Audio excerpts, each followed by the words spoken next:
Luke 19:28 through 34. After he had said this, he went on ahead, going up to Jerusalem.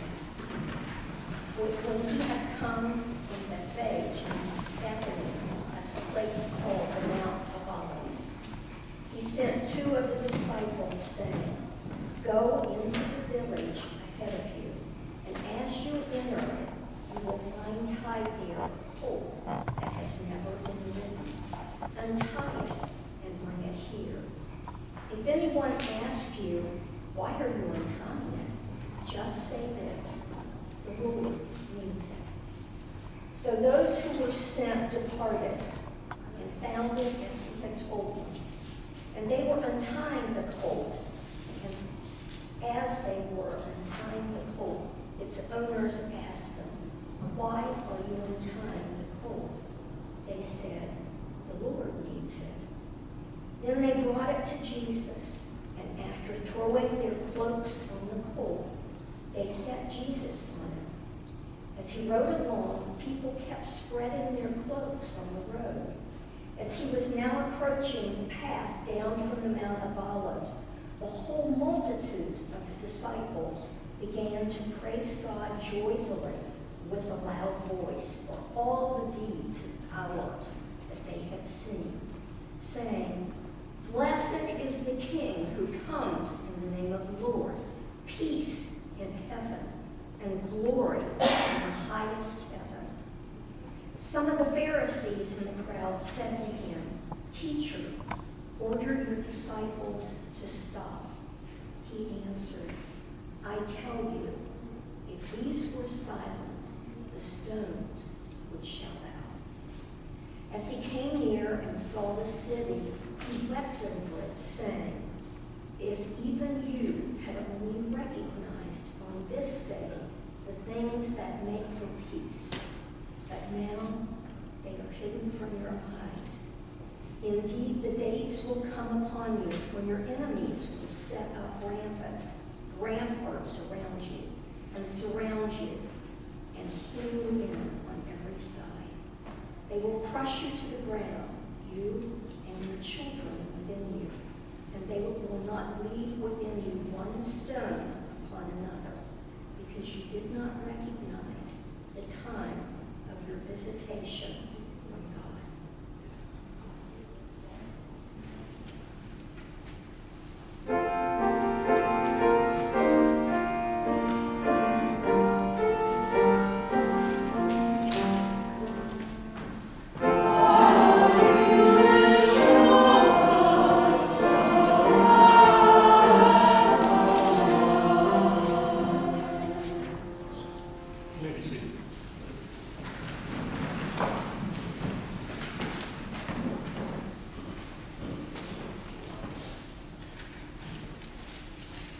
I never understood why my father let them take the donkey.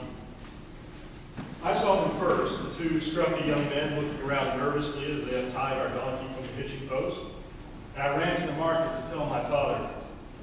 They fed him some cockamamie story, "The Lord needs it," or something, and he let them go. I still don't know why. Perhaps it was because my father, may he find rest with his fathers, was a superstitious man. I think I knew this even then. I was only 10 or 11 at the time, but I was a bright child. Everyone said so. I knew my father to be religious, a pious observer of Shabbat and bringer of sacrifice, but he also harbored some foolish, unfounded notions about the world of the spirits. He was always looking for omens in the stars, or trying to read the entrails of a ram he had slaughtered, clues about next year's olive harvest, or whether the next child my mother bore him would be a son. When the men stealing our donkey said, "The Lord needs it," I think my father took that as a kind of sign. Perhaps God was testing him, and there would be a reward for his generosity in the matter. Of course, my father was also a man of business, so he tended to hedge his bets when he could. As soon as the men had rounded the corner with the donkey, he called me to him and whispered that I should follow them just to be sure. "Stay out of sight," he warned me, "but don't let them out of your sight. Go," gave me a little push. At once I ran in the direction they had gone, exhilarated and proud that I had been given such an important task. Vowing to myself that I would not let my father down, I ran until I caught sight of them, and I followed them at some distance as they made their way out of my village of Bethphage and down the east slope of Olivet in the direction of Jericho. They had only gone a mile or so when they came to a small mob of people, pilgrims by the look of them, on their way to the holy city for Passover and unleavened bread. It was still almost a week before the festivals were to begin, but people had been coming to Jerusalem since before the new moon, at first straggling in, now coming in a steady stream, soon to be a torrent. My father always relished the festival crowds, for though we had much competition with the other olive growers the rest of the year, at Passover time, in the days when our people could still keep the feasts, before the evil days, at Passover time there were always enough customers to go around. A good trade at festival time could mean the difference between full bellies and empty ones during the winter months.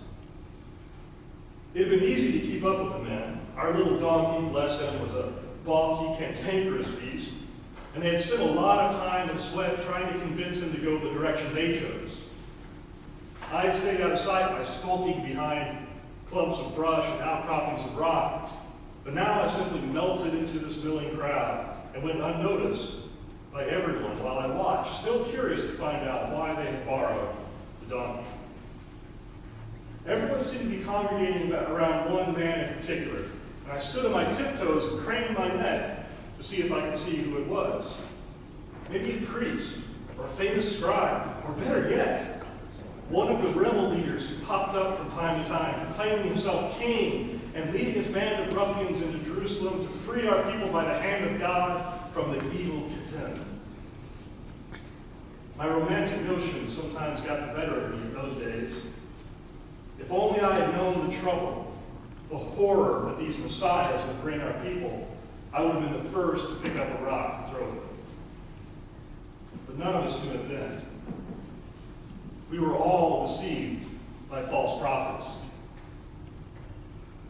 Well, not all of us, I suppose. When I finally found a gap in the circle of excited pilgrims and poked my head through, I was surprised and disappointed in what I saw. There stood a man in the center of all this commotion, a small man with matted hair and beard and unkempt clothing, his appearance not unlike the two peasants who had stolen the donkey.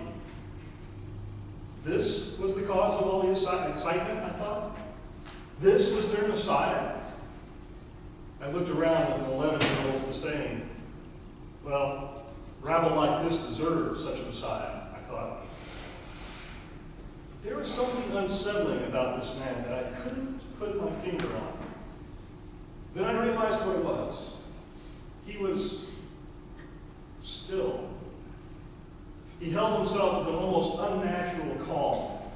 The mob seethed around him, but he stood like a rock in the middle of a river, unmoved despite the roaring of the rapids. All about him was talk and motion, but he was still.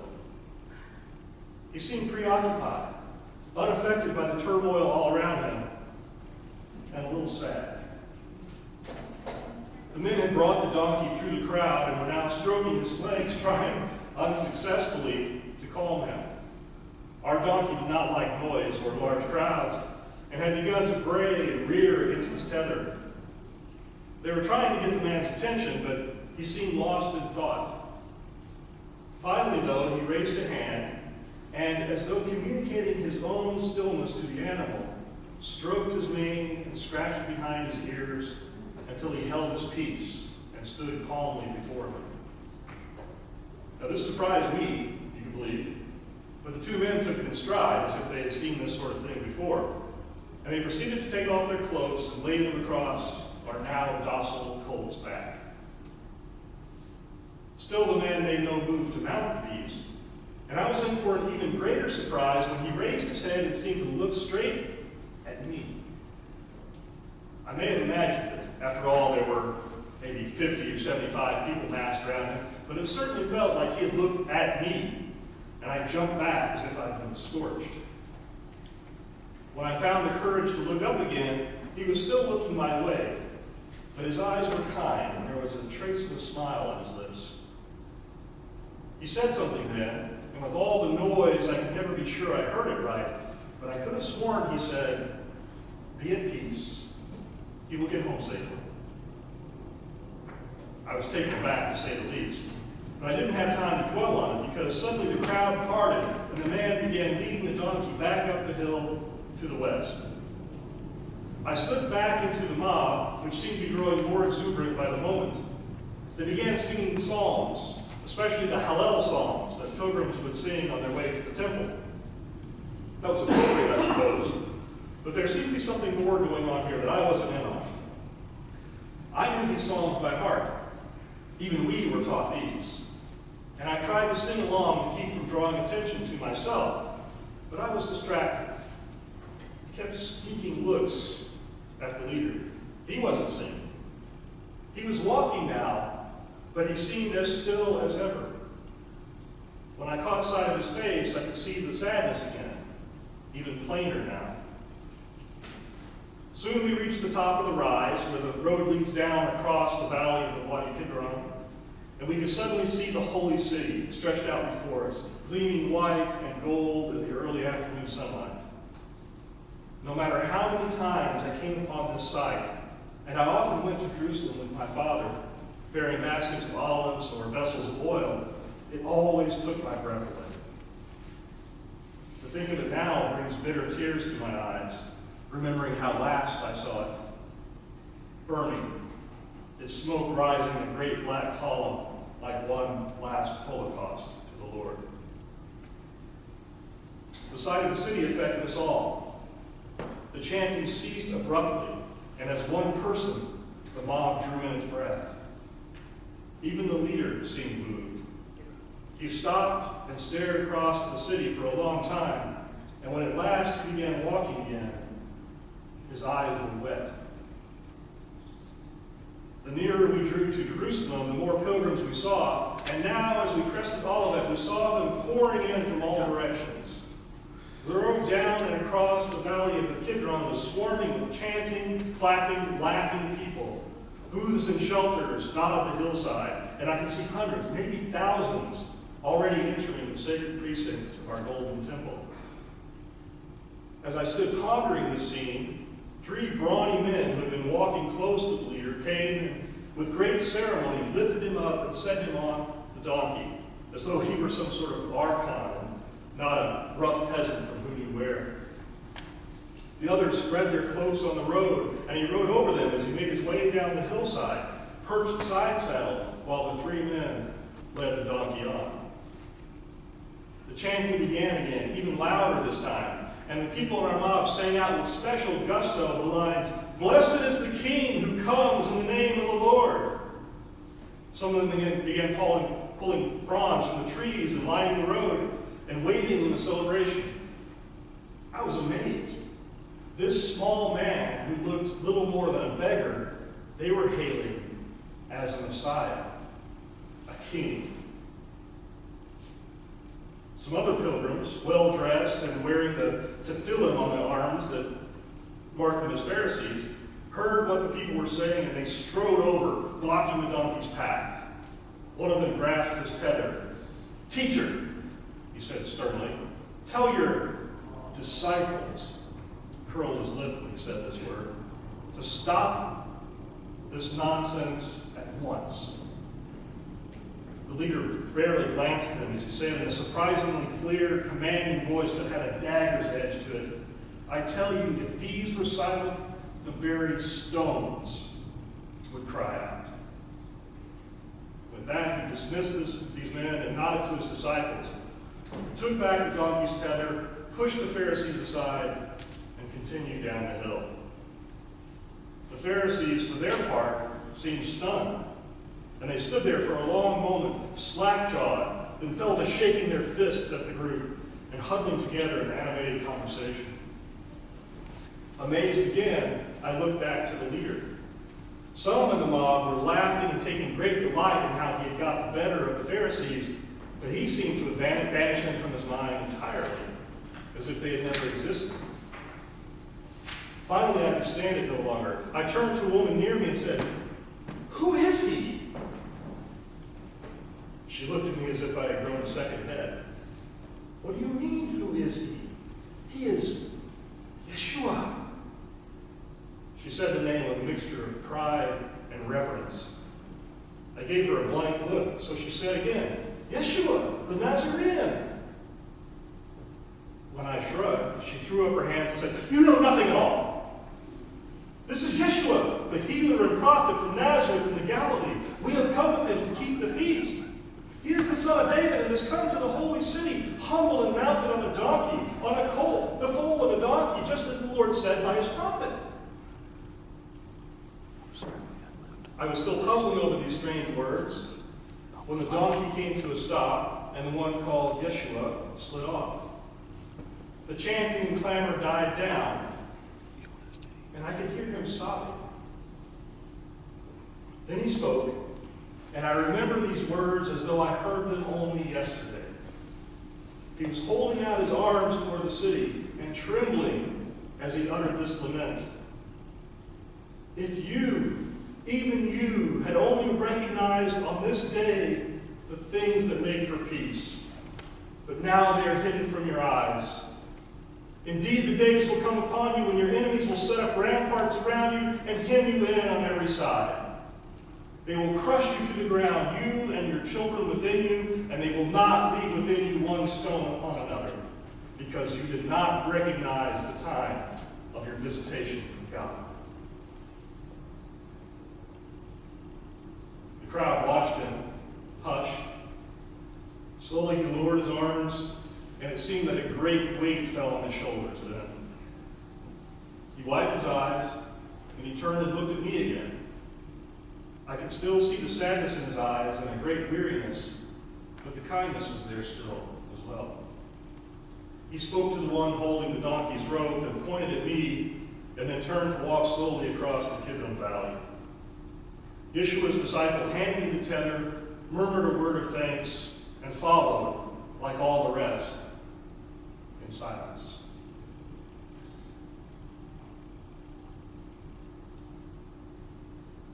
I never saw Yeshua again after that day.